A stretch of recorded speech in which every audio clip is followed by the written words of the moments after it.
Ya, sambil nunggu yang lainnya ya. Tadi kan ada 19 yang ada, ini masih 7. Kita berikan kesempatan bagi yang lainnya untuk masuk kelas.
Baik, ini sudah ada 14 siswa yang hadir. Saya kira kita mulai saja ya.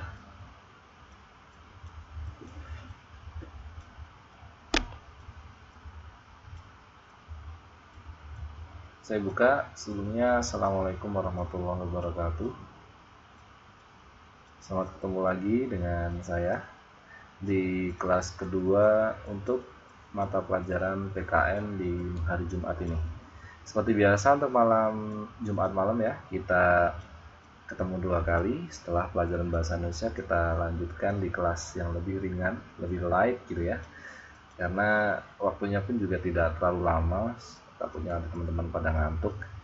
Nah, selama kurang lebih 40 menit ke depan atau 1 jam pelajaran, kita akan bersama-sama belajar yang totally different ya dengan materi sebelumnya. Kalau materi sebelumnya kita belajar bahasa Indonesia, yang ini lebih ke belajar tentang negara gitu ya.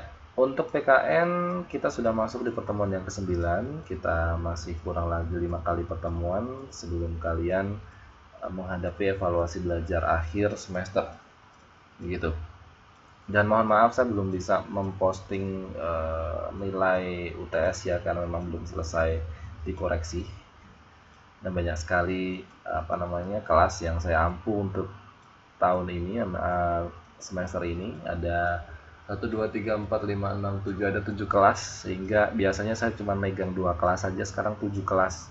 Bisa dibayangkan, jadi belum selesai saya koreksi semua. Jadi mohon bersabar teman-teman sekalian untuk pengkoreksiannya ya. Ya, sambil menunggu yang lainnya hadir, saya cek terlebih dahulu masih ada gangguankah teman-teman sekalian dalam mendengarkan suara saya.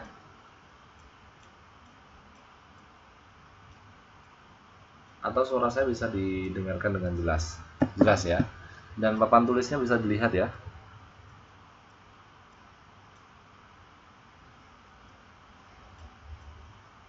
Baik, kalau tidak ada halangan suatu apapun dalam mendengarkan suara saya ataupun bisa melihat papan tulis yang sudah saya tampilkan, kita bisa langsung mulai. Supaya tidak terlalu malam, kita bisa buka terlebih dahulu pelajaran pendidikan kewarganegaraan pada malam hari ini dengan berdoa menurut keyakinan dan agama kita masing-masing, supaya Tuhan Yang Maha Esa memberikan kemudahan, manfaat, serta barokah dalam kita belajar pada malam hari ini. Oke, berdoa menurut keyakinan dan agama kita masing-masing. Berdoa dipersilahkan.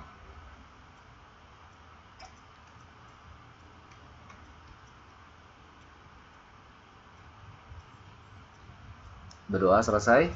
Ya, malam hari ini kita masih melanjutkan bab pada pertemuan yang lalu, yaitu masih membahas tentang bagaimana pelaksanaan demokrasi yang ada di negara Indonesia, karena memang bab 2 ini lebih membahas tentang pelaksanaan budaya demokrasi yang bangsa Indonesia anut.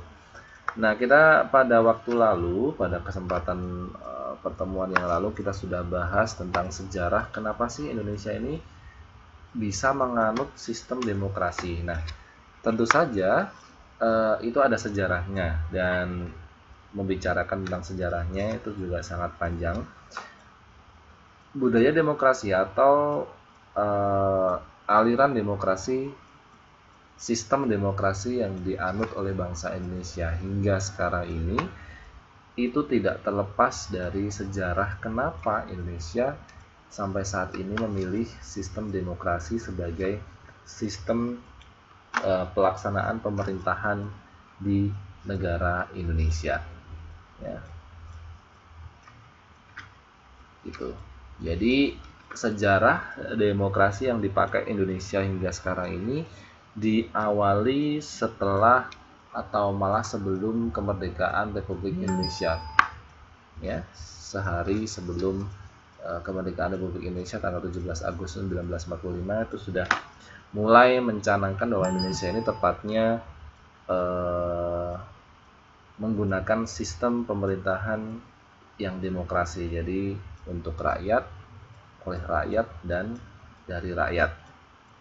Nah, pertemuan yang lalu kita sudah bahas tentang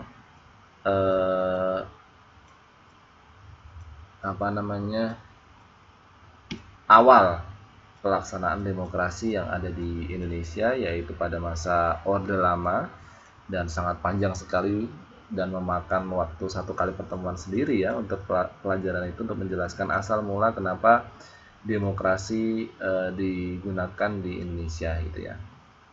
Oke, untuk nilai UTS-nya seperti yang tadi sudah saya sampaikan, jadi belum selesai Mbak. Mungkin insya Allah minggu depan deh saya rilis ya.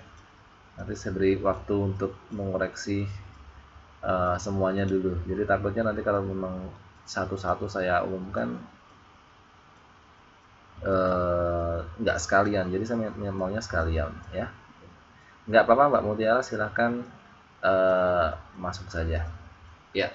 Nah, pada malam hari ini kita akan melanjutkan demokrasi, perjalanan demokrasi yang digunakan oleh bangsa Indonesia setelah Orde Lama ya. Kemarin kita sudah membahas Orde Lama, sekarang kita masuk untuk membahas bagaimana pelaksanaan demokrasi yang ada selama masa Orde Baru. Ya. Pelaksanaan demokrasi selama masa demokrasi terpimpin, ya, demokrasi terpimpin ini masuk pada demokrasi pada masa Orde Lama, yaitu yang dipimpin ketika Indonesia dipimpin oleh Presiden Soekarno. Jadi pelaksanaan demokrasi selama pada masa demokrasi terpimpin atau Orde Lama yang masih dipimpin oleh Presiden Soekarno merupakan praktek demokrasi penyimpangan terhadap aturan dasar hidup bernegara, yaitu Pancasila dan Undang-Undang Dasar 1945. Jadi pelaksanaan demokrasi terpimpin itu bisa dibilang masa pelaksanaan demokrasi yang mengalami penyimpangan ya. Oleh sebab itu lahirlah pemerintahan Orde Baru yang mengawali jalannya pemerintahan dengan tekad benar-benar melaksanakan demokrasi secara Pancasila dan Undang-Undang Dasar 1945 secara murni dan konsekuen. Seluruh kegiatan pemerintahan negara dan hidup bermasyarakat serta bernegara harus dijalankan sesuai dengan tatanan aturan yang bersumber pada Pancasila, Undang-Undang 1945. Jadi ketika demokrasi terpimpin, demokrasi yang dijalankan itu menyimpang dari tujuan dasar negara yaitu Pancasila dan Undang-Undang Dasar, sehingga lahirlah pemerintahan Orde Baru yang fokusnya atau tujuannya adalah untuk meluruskan kembali, melaksanakan demokrasi secara Pancasila dan Undang-Undang Dasar 1945 secara murni dan konsekuen, sehingga apapun pemerintahan, kegiatan pemerintahan, kehidupan pemerintahan berbangsa, bermasyarakat, dan bernegara itu harus dilandaskan pada sumber-sumber dasar negara Indonesia, yaitu Pancasila dan Undang-Undang Dasar 45. Itu topiknya sebenarnya. Nah, namun ternyata tujuan yang dicita-citakan selama itu, yang ketika Orde Baru dimulai, itu tidak sesuai dengan cita-cita Pancasila dan Undang-Undang Dasar 1945 seperti yang dicita-citakan, yang menjadi tujuan dasarnya. Dalam perkembangannya, pemerintah Orde Baru itu mengarah pada pemerintahan yang sentralistis. Jadi kalau kalian masih ingat ya, jadi kalau kalian itu adalah anak-anak atau orang-orang yang lahir di bawah sebelum tahun 80 ya, sekitar lahirnya ada yang lahir tahun 70-an atau yang 80-an lah. 80-an pasti merasakan tentang pemerintahan masa Orde Baru, yaitu di masa Presiden Soeharto ya. Nah, sentralistis itu apa? Nah, di sini saya menuliskan sentralistis ya, pada perkembangan atau pada pemerintahan Orde Baru zamannya Pak Soeharto itu pemerintahan itu bersifat sentralistis ya. Jadi apa-apa itu presiden yang menentukan. Apa-apa presiden yang menentukan. Jadi semuanya presiden yang memberikan aturan, yang memberikan kewenangan dan sebagainya. Pokoknya semuanya sentral ya, terpusat pada presiden. Lembaga kepresidenan menjadi pusat dari seluruh proses politik dan menjadi pembentuk dan penentu agenda nasional, pengontrol kegiatan politik, dan pemberi legacy bagi seluruh lembaga pemerintah dan negara. Padahal kita sudah punya DPR loh, kita sudah punya MPR, tapi tetap saja lembaga kepresidenan ya, di situ yang menjadi pusat itu untuk penentuan kekuasaan, penentuan agenda-agenda nasional, kegiatan dan sebagainya. Jadi presiden itu menjadi pusat dalam penentuan apapun itu. Nah, kemudian kehidupan politik di masa Orde Baru sama dengan masa Orde Lama. Jadi akhirnya ketika dibedakan itu tidak ada bedanya, sama ya. Jadi baik Orde Lama masa Presiden Soekarno dan Orde Baru itu jika dilihat secara bersama-sama, padahal dulu tujuannya untuk menyempurnakan atau untuk meluruskan lagi masa demokrasi yang dijalankan oleh Orde Lama, tapi pada kenyataannya dalam perkembangannya ternyata Orde Baru itu malah sama aja gitu dengan kehidupan politik dalam masa Orde Lama. Nah, apa yang terjadi? Nah, pada masa Orde Baru ini terjadi berbagai macam penyimpangan-penyimpangan ya, seperti yang pertama adalah pemberantasan hak-hak politik rakyat. Ya, hak-hak politik rakyat seperti yang dicita-citakan dalam negara demokrasi, bahwa apapun pemerintahan yang dijalankan pada sebuah negara demokrasi itu berasal dari rakyat, oleh rakyat, dan untuk rakyat. Tapi apalah daya ketika sebuah negara yang menganut sistem demokrasi kok hak-hak politik rakyatnya diberantas gitu ya. Misalnya jumlah partai politik itu hanya dibatasi pada saat itu, pada masa presiden itu hanya ada 3 partai yang boleh berkibar pada saat pemilu. Mungkin kalian masih ingat ya, setiap pemilu itu cuma ada 3 partai ya. Ada Partai Persatuan Pembangunan atau PPP, ada Partai Golongan Karya atau Golkar, dan ada Partai Demokrasi Indonesia atau PDI. Ya. Nah, pada saat itu terjadi juga penyimpangan-penyimpangan. Pegawai negeri dan ABRI itu diharuskan untuk mendukung partai penguasa, yaitu Partai Golkar. Jadi tidak menutup kemungkinan bahwa Presiden Soeharto itu di bawah Partai Golkar, ya, setiap pemilu itu selalu memenangkan pemilu ya. Karena memang apa? Ya, kalian tahu sendiri bahwa negara Indonesia berapa sendiri pegawai negerinya. Kalau misalnya ABRI dan pegawai negeri itu dipaksa atau diharuskan untuk mendukung atau memilih suara dari kubu Partai Golkar, ya sudah, menang telak kan, menang mutlak ya. Bahwa setelah 32 tahun lamanya Presiden Soeharto itu menjadi presiden di Indonesia, ya menang terus karena memang ada penyimpangan-penyimpangan pembatasan hak politik rakyat tersebut. Ya, pegawai negeri dan ABRI diharuskan untuk mendukung Partai Golkar. Kemudian pertemuan-pertemuan politik harus mendapatkan izin penguasa. Jadi tidak ada kebebasan rakyat itu, sama sekali tidak ada kebebasan untuk mengeluarkan pendapat, khususnya di bidang atau kancah politik ya. Jadi kalau misalnya ada rapat-rapat politik, Dewan Partai, PPP, Golkar, PDI itu harus sepengetahuan atau dapat izin dari penguasa, dalam hal ini presiden. Ya. Kemudian yang tak kalah parahnya adalah adanya perlakuan diskriminatif terhadap keturunan-keturunan yang terlibat dalam pemberontakan gerakan 30 September atau yang namanya PKI. Pada zaman Presiden Soeharto ini sangat kasihan sekali bagi anak-anak atau keturunan-keturunan yang mereka keturunan PKI atau dituduh sebagai keturunan-keturunan PKI. Sangat diskriminatif, sangat dibeda-bedakan sekali. Saya pernah punya teman pada waktu itu,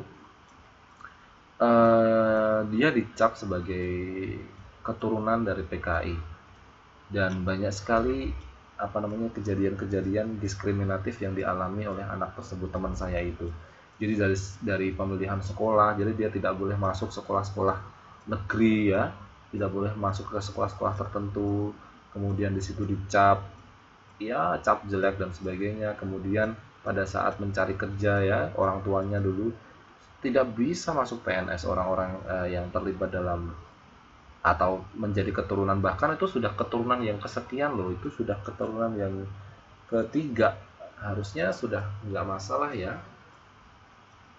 Ya, tidak boleh mendaftarkan PNS. Kemudian dari segi pemilihan sekolah pun sangat dibatasi. Jadi kadang-kadang nggak bisa mendapatkan beasiswa atau bantuan-bantuan tersebut karena sudah dicap bahwa dia merupakan keturunan PKI. Saya masih punya teman itu dan saya masih ingat banget waktu itu SD saya. Karena kan kita bahas IPS dulu ya, kita IPS itu sudah membahas tentang um, gerakan 30 SPKI ya. Dan waktu itu saya masih ingat sekali ketika orang tua saya bilang bahwa mereka sudah merupakan keturunan PKI dan susah sekali mendapatkan pekerjaan dari nggak cuma teman saya itu loh, kakak-kakaknya, ibunya itu sangat susah banget untuk mendapatkan pekerjaan khususnya menjadi PNS. Padahal waktu itu untuk menjadi PNS sangat mudah sekali ya, tidak seperti sekarang. Itu sudah dicap sekali, sudah di blok warna merah gitu. Nah, itu penyimpangan-penyimpangan. Seharusnya di negara yang menganut demokrasi sudah tidak ada lagi diskriminasi atau pembeda-bedaan gitu. Kemudian para pengkritik pemerintah kemudian dikucilkan secara politik dan bahkan diculik dan dibunuh. Pada waktu saya kecil, saya tinggal di Sumatera waktu itu, sering terjadi pembunuhan-pembunuhan yang ngeri begitu. Orang tua saya sih bilang bahwa itu memang sudah direncanakan oleh negara waktu itu. Jadi kalau ada orang yang memberontak, misalnya ada yang mengkritik tentang pemerintahan, misalnya ini kayaknya korupsi, misalnya, ini kok nggak benar, dan tiba-tiba dia kemarin ngomong besok sudah nggak ada, sudah hilang aja, entah itu diculik, terus kapan hari setelah beberapa hari kemudian dia diisukan meninggal di mana gitu. Nah, ya itu namanya, ya Mbak Ika bener, namanya peristiwa misterius.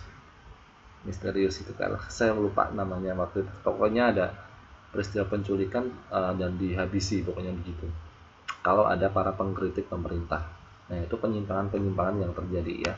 Kemudian penyimpangan yang selanjutnya adalah pemusatan kekuasaan di tangan presiden.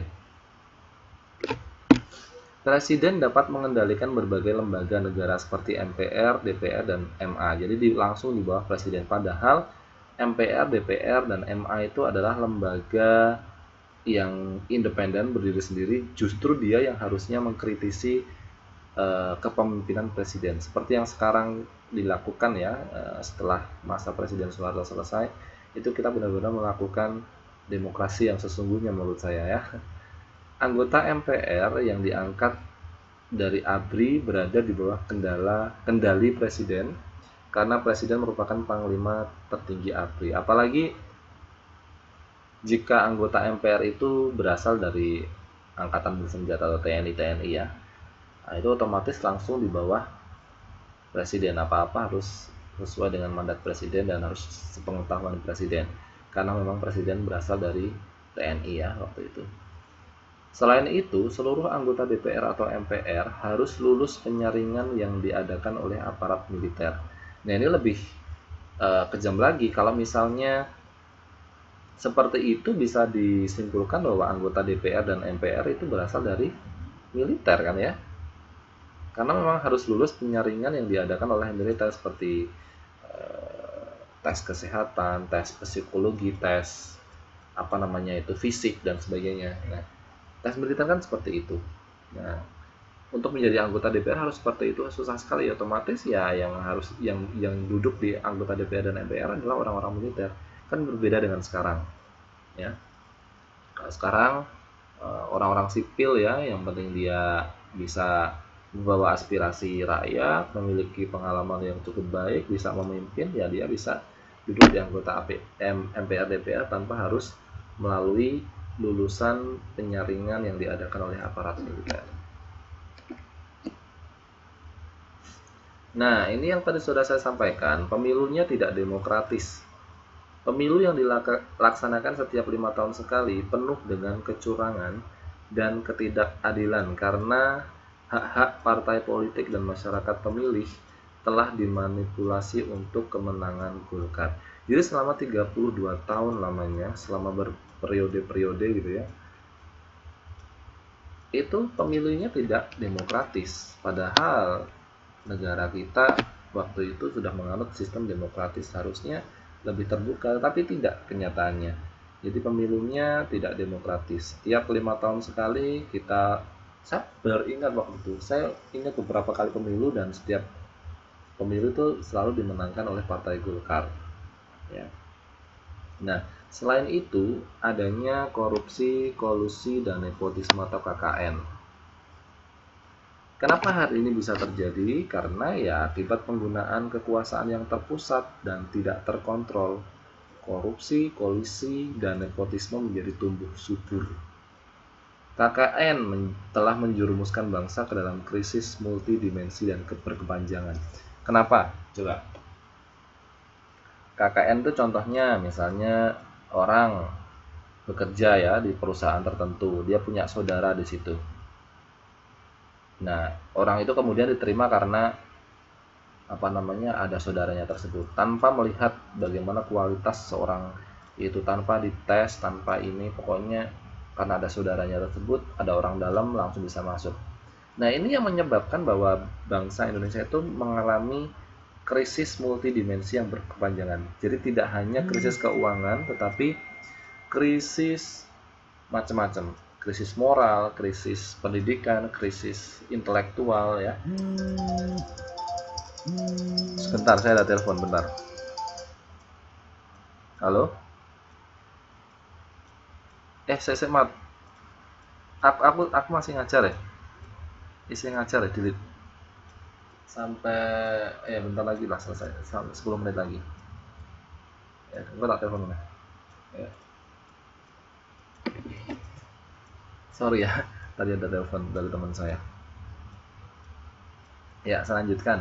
Kenapa KKN itu tadi bisa mengakibatkan krisis multidimensi? Karena ya tadi itu contohnya, orang mau kerja, kemudian ada orang dalam di situ, ya, ada orang dalam, kemudian dia bisa masuk kerja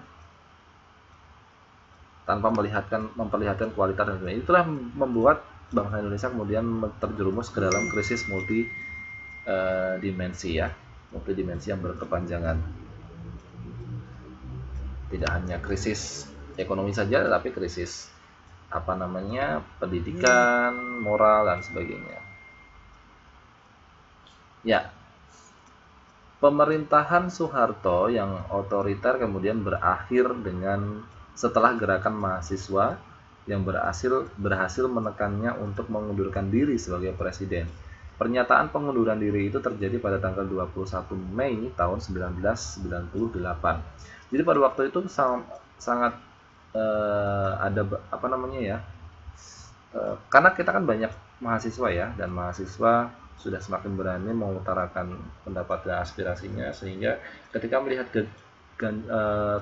kejanggalan selama Presiden Soeharto memerintah, akhirnya mahasiswa berani untuk menyampaikan aspirasinya dan berhasil demo di mana-mana untuk menekan supaya Presiden Soeharto itu mundur, karena memang sangat merugikan sekali kepemimpinannya. Banyak KKN, banyak korupsi, kolusi, dan apa-apa mahal, dan mata uang kita terpuruk pada saat itu, pada tahun 1998 yang terkenal dengan krisis moneter yang berkepanjangan pada waktu itu. Sehingga pada tahun 1998, 21 Mei tepat, Presiden Soeharto mengundurkan diri. Sebab-sebab kejatuhan Orde Baru. Yang pertama, terjadi krisis politik dan keruntuhan politik ya. Rakyat mulai kecewa, tidak lagi mempercayai Orde Baru dan mengharapkan adanya pemerintahan baru. Kemudian tidak lagi bersatunya pilar-pilar pendukung Orde Baru. Jadi pendukung Orde Baru itu sudah mulai pecah, sehingga keruntuhan atau kejatuhan Orde Baru semakin mudah. Banyak menteri yang tidak lagi mendukung pemerintahan, TNI juga tidak bersedia lagi menjadi alat untuk Orde Baru, sehingga ya Orde Baru semakin hancur. Ekonomi nasional hancur yang ditandai oleh adanya krisis mata uang dan krisis ekonomi yang tidak mampu ditanggulangi, sehingga itu mencuatkan kejadian krisis yang namanya krisis moneter.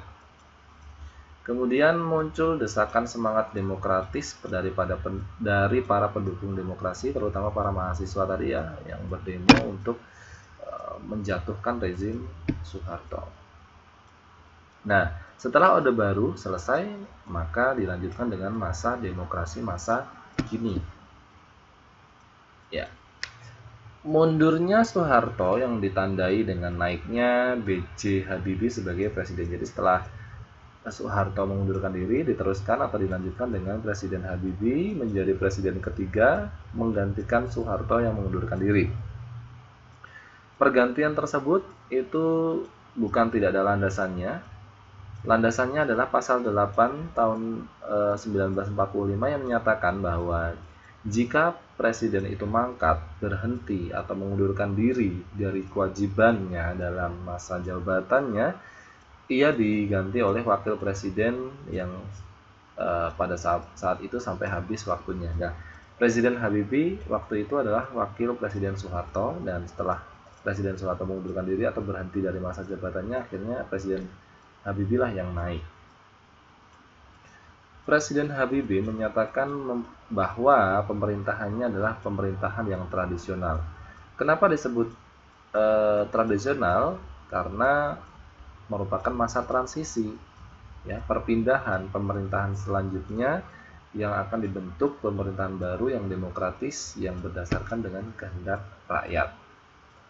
Antara tahun 98 hingga tahun 99 dianggap tahun yang sangat penuh gejolak dan diwarnai oleh kerusuhan di mana-mana, seperti konflik di Ambon, Maluku, kerusuhan di Aceh pengen merdeka, ya lahir GAM akhirnya, dan kerusuhan dan serta pertentangan wilayah Timur-Timur yang kemudian akhirnya lepas menjadi negara sendiri. Tanggal 21 Oktober 1999 diselenggarakan pemilihan Wakil Presiden RI. Calonnya adalah Megawati dan Hamzahas. Pemilihan dilakukan dengan voting dan hasilnya diperoleh Megawati mendapatkan suara terbanyak. Dengan demikian, Wakil Presiden RI 99 hingga 2004 adalah Megawati yang dilantik pada tahun 1999. Namun, pada perkembangan selanjutnya, kedudukan Abdurrahman Wahid beralih kepada Megawati dengan wakilnya Hamzahas karena adanya ketidakpuasan rakyat selama pemerintahan yang dipimpin olehnya, sehingga akhirnya untuk pertama kalinya tahun 2004 presiden kita adalah presiden wanita yang dipilih oleh rakyat secara langsung dengan diikuti partai yang paling banyak, yaitu 24 partai dalam 3 tahap, ya, memilih DPRD, DPD, dan DPR. Dan kedua, tanggal 5 Juli 2004 dilaksanakan pemilihan presiden dan wakil presiden tahap pertama. Kemudian tanggal 20 September hingga 2004 pemilihan presiden dan wakil presiden tahap kedua. Hasil pemilihan tersebut menempatkan pasangan Susilo Bambang Yudhoyono dan Yusuf Kala sebagai presiden dan wakil presiden Republik Indonesia pada tahun 2004 dan 2009. Nah, itulah sejarahnya peristiwa demokrasi di Indonesia dari tahun Soekarno hingga SBY, ya.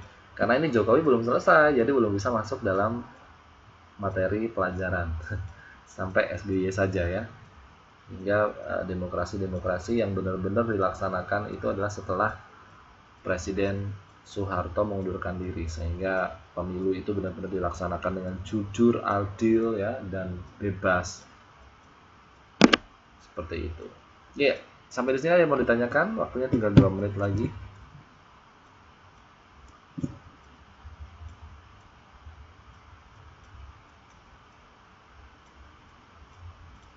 Kalau tidak ada yang ditanyakan, saya kira malam ini cukup ya pertemuan kita, ya. Mudah-mudahan ada manfaatnya. Saya akhiri, kita tutup dengan berdoa menurut keyakinan dan agama kita masing-masing. Berdoa dipersilahkan.